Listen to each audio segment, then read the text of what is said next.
আসসালামু আলাইকুম প্রিয় বন্ধুরা, তোমরা সবাই কেমন আছো? আশা করি তোমরা সবাই ভালো আছো, আমিও ভালো আছি।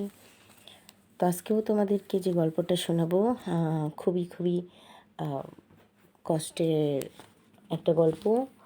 কোনো নাটক বা সিনেমার গল্প নয়, বরঞ্চ অনেক বড় বড় নাটক, সিনেমার কাহিনীকেও হার মানিয়ে দিবে এমনই একটি গল্প।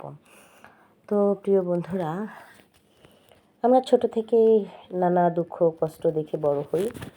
আ আমার মা ছিল আমাদের ঘরের যাবতীয় আর কি, খাওয়া-দাওয়া কোত্থেকে আসবে, আমাদের সংসারটা কী করে চলবে, আমাদের কাপড়-চোপড়, ওষুধ-দাবাই, লেখাপড়া সব কিছু আমার মাকে ভাবতে হতো। কেন আমার মাকে ভাবতে হতো এবার আসো? আমার মাকে এই জন্যেই ভাবতে হতো, আমার বাবা মোটেও ভালো মানুষ ছিল না। আমার বাবা হচ্ছে যে আ নেশা করতো। তো ঘরে কোনো খাবার খরচ বা কারো কোনো ভালো-মন্দ, অসুখ-বিসুখ, আপদ-বিপদ কোনো কিছুই আমার বাবা দেখতেন না। তো মা রাগ করে আমাদেরকে নিয়ে, আমরা ৪ বোন ছিলাম, আমাদেরকে নিয়ে সে ও আলাদা হয়ে যায়। তো গ্রামে থাকতাম, তাই বাড়ি ভাড়ার কোনো ব্যাপার ছিল না। আমরা আমাদের বাবার বাড়ি থেকে নানুর বাড়িতে চলে আসি। আসার পর মা একা একাই মানুষের বিভিন্ন বাড়ি কাজ করে আমার বড় বোনকে বিয়ে দেয়, মেজো বোনকে বিয়ে দেয়, সেজো বোনকে বিয়ে দেয়। ছোট বলতে আমিই ছোট ছিলাম। খুবই স্ট্রাগল করে সে, করার পর হচ্ছে যে সে ফাইনালি, খুব বেশি তো লেখাপড়া করাইতে পারেননি, মেট্রিক পাস করাইছে সবাইকেই সে। তারপরে বিয়ে দিয়ে দিয়েছে। তখন আমি ক্লাস 7 এ পড়ি। ওদের সবারই বিয়ে হয়ে গেছে। তো আমি চেষ্টা করতাম মাকে একটু সাহায্য করার জন্য। তো কিভাবে সাহায্য করতাম? দেখা যায় যে বিভিন্নভাবে সাহায্য করতাম। একটু অ লার্কির ব্যবস্থা করা, তারপরে ঝাড়ু দিয়ে অনেক পাতা নাড়া, খ্যার এভাবে সব কাজ করতাম বাড়ির লেখাপড়ার পাশাপাশি। তো যাই হোক, বিভিন্ন জায়গা থেকে একটু শাক টোকায়া নিয়ে আসতাম। দেশ গ্রামে জানো যে অনেক ক্ষেত খামার হয়, এগুলাতে অনেক শাক ফ্রিতেই পাওয়া যায় টোকাইলে, এখানে কারো কিছু বলার থাকে না। তো যাই হোক, কখনো কচু কেটে আনতাম, কখনো হয়তোবা শাক তুলে নিয়ে আসতাম, কখনো বিলে যেয়ে মাছ ধইরা নিয়ে আসতাম। এভাবে করেই বেশ আমাদের হচ্ছে মা-মেয়ের জীবন চলে যাচ্ছিল। আর বৃদ্ধ নানা-নানি তো ছিলই। আমার মার এই পুরো অ জার্নিং এ তারা অনেক সাথ দিয়েছে। আমার নানা-নানি যদি সাথ না দিত বা তারা সাহায্য না করত, তাহলে আমার মা কখনোই একা একা পাইরা উঠত না। এখন সবাইকে বিয়ে শাদী দেওয়ার পর মা একেবারেই শূন্য হাত।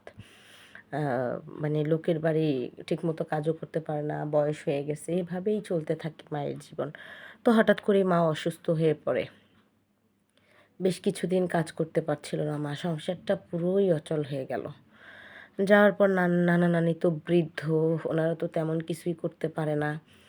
কি আর করবে এ বয়সে? ওই একটা গরু ছিল, গরুটা হচ্ছে গোবর-টোবর যা দিত শুকায়া, রোদে শুকায়া আম ৳৫০-৬০ হচ্ছে যে ওই বস্তা বিক্রি করত। এই যে এগুলা দিয়ে এই টুকিটাকি নুন আনে তো চাল হয় না, চাল আনে তো নুন হয় না, মরিচ আনলে তরকারি হয় না। এভাবেই বেশ কিছুদিন যাচ্ছে। তো যাক, যাইতে চলতে তো আমিও তো শাক পাতা যেখানে যেটা পাই আনি। আ আমি নানা-নানিরে, মারে বললাম, নানা-নানি তো সায় দিলই না। কি বলেছিলাম? বলছিলাম, "মা, তুমি যখন কাজকাম করতেই পারতেছো না, টাকার অভাবে তোমার চিকিৎসাও হচ্ছে না, তাইলে তুমি যেসব বাড়িতে কাজ করো, আমি যেয়ে কাজ করে দিয়ে আসি।" মা বলল, "না রে মা, আমার জীবন যেভাবে গেছে। আমি চাই না যে আমার কোনো বাচ্চা কোনো বাড়িতে কাজে যাক।" তো কোনো অবস্থায় মা কাজে যেতে দিবে না। এখন না খেয়ে থাকো। কিন্তু সবথেকে বড় গলার কাটা বা টেনশন আমিই ছিলাম। না তো আমার বিয়ের কোনো ব্যবস্থা করতে পারছে সে, না তো আমার ভবিষ্যৎ নিয়ে সে কোনো টাকা-পয়সা কোনো কিছু জমাইতে পারছে। অন্যদিকে আমার বোন, শ্বশুরবাড়ির লোকজন এরা আসতো, খাওয়া-দাওয়া সব কিছু মিলিয়ে মায়ের উপরে বিশাল একটা চাপ সৃষ্টি হয়েছে। এহেন অবস্থায় আমার মা অসুস্থ। অসুস্থতার মধ্যে আমার বোন, বোনের স্বামী, বোনের শ্বশুরবাড়ির আরও ৪ জন মিলে অনেক মানুষ এসেছে। একটু যে মাছ ভাতও খাওয়াবে সেই সামর্থ্য আমার মায়ের নাই। তো আমাদের ওখানে পাট কাটা চলতেছে। সবাইকে নাকি ৳১৫০ করে দিবে। তো আমি বললাম, "মা, এটা বাধা দিও না। সেখানে অনেক মানুষই কাজ করবে।" তো আমি ওখানে যাব, কাজ করব, কাজ করে পয়সা পাইলে ওইটা দিয়ে তুমি হচ্ছে ওদের জন্য কিছু করতে পারবা, খাওয়াইতে পারবা, ইজ্জতটা থাকবে। তো মা মুখে কাপড় দিয়ে বলল, না না আমি এটা কিছুতেই করতে পারবো না, তুই কাজে যেতে পারবি না। আমি বললাম, মা দেখো আবেগ দিয়ে তো আর জীবন চলে না। পরে মা বলল, না আমিই যাবো, যে বাড়ি কাজ করে যা বলবো অসুস্থ, দেখি কিছু টাকা ধার আনতে পারি নাকি। তো মা গিয়েছিল, যে দেখে সে যে গৃহস্থী বাড়িতে কাজ করে তারা নেয়, তারা চলে গেছে হচ্ছে ইয়াতে, তাদের মেয়ের বাড়িতে দাওয়াত খেতে গেছে, সেখানে নাই, ফেরত চলে এসেছে বাড়িতে। আর যে দুবারই কাজ করে সে অনেক দূর দূর, সেখানে যাওয়ার শরীরে সামর্থ্য ছিল না, ওখানে আর যেতে পারেনি। যাই হোক, মা ওদিকে চলে গেল, আমি এদিকে চলে আসলাম। তো পাট এত, মানে 1 বিঘা জমির পাট কাটবে, এত এত পাট, মানে কেটে শেষ করা যাচ্ছিল না। তো যাই হোক, আমরা হলো 150 টাকা হাজিরা থেকে চুক্তি নিয়েছিলাম 3 জন মিলে, যে 3 জন মিলে চুক্তি নিব, এই পাটগুলো কাটা হইলে সর্বমোট কত টাকা দেবে, আমাদের সঙ্গে একটা চুক্তিপত্র হয়। তো আমাদেরকে হচ্ছে 3000 টাকা দিবে, মানে এক একজনের ভাগে 3000 করে পড়বে, মোট 9000 টাকা। তো যত তাড়াতাড়ি পাট কাটা শেষ হবে তত তাড়াতাড়ি টাকা দিবে। তো আমি আবার কি করলাম, আমরা 3 জন মিলে আমাদের গ্রামের, মানে আমার এমনি গ্রাম সম্পর্কে মামাতো বোন ও আমি, আরেকটা, মানে সব মেয়েরাই কাজটা নিয়েছি। তো কাজটা করতেছি, তো সন্ধ্যা লেগে আসছে, ওরা বাড়িতে চলে গেছে। তো আমার ধান্দা, আমার বাড়িতে হচ্ছে যে অনেক মেহমান, আমি হচ্ছে যে কতক্ষণে টাকাটা পাবো। তো ওরা চলে যাওয়ার পর আমি বললাম, তোরা হাঁপাই গেছিস তো যা, আমি আসতেছি, আর কিছুক্ষণ কাজ করি, যত তাড়াতাড়ি শেষ করবো তত তাড়াতাড়ি টাকাটা পাবো, বাড়িতে আমার কেমন টাকার দরকার জানিস তো। এই বলে আমি কাজেই থেকে গেলাম। তো বেশিক্ষণ কাজও করি নাই, 5-7 মিনিট করছি, করার পরে হচ্ছে যে ওই পাট ক্ষেতের মালিক খেতে আসে, আসার পর বলতেছে, সন্ধ্যা তো গড়াতে চললো, কতখানি হলো। আমি তাকে উত্তরে বললাম, আসলে কতখানি হলো সেটা আপনার টেনশন করার তো কোনো দরকার নেই, কারণ এটা তো আমরা চুক্তি নিয়েছি না, যত দ্রুত করব তত দ্রুত আমাদের জন্যই লাভবান হবে, চেষ্টা করতেছি খুব দ্রুত তুলতে। তো এই কথা বলার পরে বলল, তাহলে বাড়ি যাবে? আমি বললাম, হ্যাঁ বাড়ি যাই। বললো, দেরি যখন করেছো একটু দেরি করো। আমি কই, কেন দেরি করব কেন, আসলে আমার টাকার খুব দরকার এজন্য। আমাকে বলতেছে, হ্যাঁ জানি, তোমাদের বাড়ি আমাদের বাড়ি তো আর বেশি দূরে না, কারণ উনি হচ্ছে আমাদের গায়েরই লোক, তোমার অনেক টাকার দরকার, তো এত কষ্টও করা লাগে না, যদি 2-1টা প্রস্তাব মাইনে নাও। আমি বললাম, কি বলতেছেন, কি প্রস্তাব মাইনে নিব?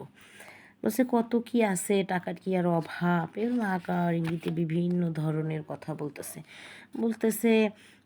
হাঁড়ি ভরা রসগোল্লা রাইখা যদি কেউ কষ্ট করে, সেখানে কি আর কারো কিছু করার থাকে? আমি ওনার কোনো কথাই বুঝতে পারি না। এত না বোঝার কি আছে, ন্যাকামি করো কেন আমাকে বলে। ঠিক আছে আমি যাই।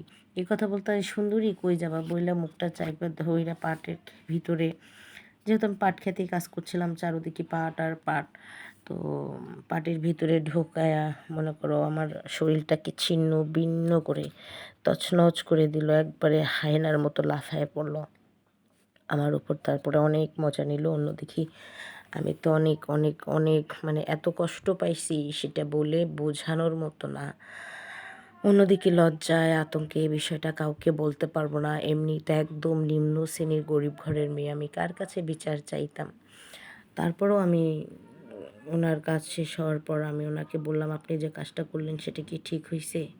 আমি গ্রামের সবাইকে বলে দেবো। উনি আমাকে বলল, তাতে তোমাদেরই জীবন নষ্ট হবে, তোমার আর কোনো দিন ভালো ঘরে বিয়ে হবে না, অর্থের চুপচাপ থাকো, টাকার দরকার তো। তারপরে হচ্ছে ওই লোকটা আমাকে তখনই 5,000 টাকা দেয়, সেই টাকাটা দিয়ে আপুর বাড়ির হচ্ছে শ্বশুর, মানে মেহমান যারা এসেছিল তাদের মেহমানদারি করে, আর আমি মাকে বলি যে অগ্রিম টাকা নিয়ে আসি। এইভাবেই ওই লোকটা আমাকে বেশ কয়েকদিন তার বাড়িতে নিয়ে যেয়ে মানে সে চাইতো আমার সাথে এটাই করবে, সে করতো। এই কাজটা করার পরে আমার দেহটা তার কাছে খুবই একটা, মানে বিলাসিতার ভোগ, তার আনন্দের ভোগ ছিল। তারপর এভাবে তার কথা না শুনলে আমাকে হুমকি ধামকি দিত, এক পর্যায়ে এটা ব্ল্যাকমেলে চলে গেল। যাওয়ার পর আমিও চুপ করে থাকি নাই। হ্যাঁ, উনি যখন দেখলাম কন্টিনিউ আমাকে ব্ল্যাকমেল করছে, তারপরে মোটামুটি উনি আমাকে এরপরে আবারও ডেকেছে, না দিলে সবাইকে, তোর মাকে এমন অবস্থা করব, তোর বোনদেরকে এমন অবস্থা করবো, এই সমস্ত ভয়ভীতি যখন দেখালো তখন আমি বিষয়টা মারে বললাম। মা হচ্ছে আমাদের গ্রামের ভালো ভালো কিছু লোকজন রেখে পরে আমাকে যে ডাকলো, গেলাম আমি ওনার হচ্ছে গুদাম ঘরে গেলাম। যাওয়ার পর আগে থেকে লোকজন ঠিক করা ছিল, তো থাকার পর আমি গেলাম, যাই সবাই হাতে না হাতে ধরে তারপর ওনার অনেক বিচার হয়েছে, জেল হয়েছে, যাবজ্জীবন হয়ে গেছে, এখন কারাগারেই আছে উনি। তো এই কথাটা তোমাদের সঙ্গে কেন শেয়ার করলাম জানো? আসলে আমি গরিব ঘরের হতে পারি কিন্তু চরিত্রহীন তো ছিলাম না। আর উনি আমার দুর্বলতার অনেক বড় ফায়দা লুটেছে, জানতো যে আমরা কিছু করতে পারবো না। এই কারণেই তো আজ পর্যন্ত আমার আর বিয়ে শাদী হয়নি, এই ঘটনাটা হাইলাইট হওয়ার পর। তো আমার সাথে যা হয়েছে হয়েছে, তোমাদের কারোর সাথে যাতে না হয় এই কারণেই মূলত গল্পটা তোমাদের সঙ্গে শেয়ার করা। সবাই সাবধানে থেকো। আল্লাহ হাফিজ। আসসালামু আলাইকুম।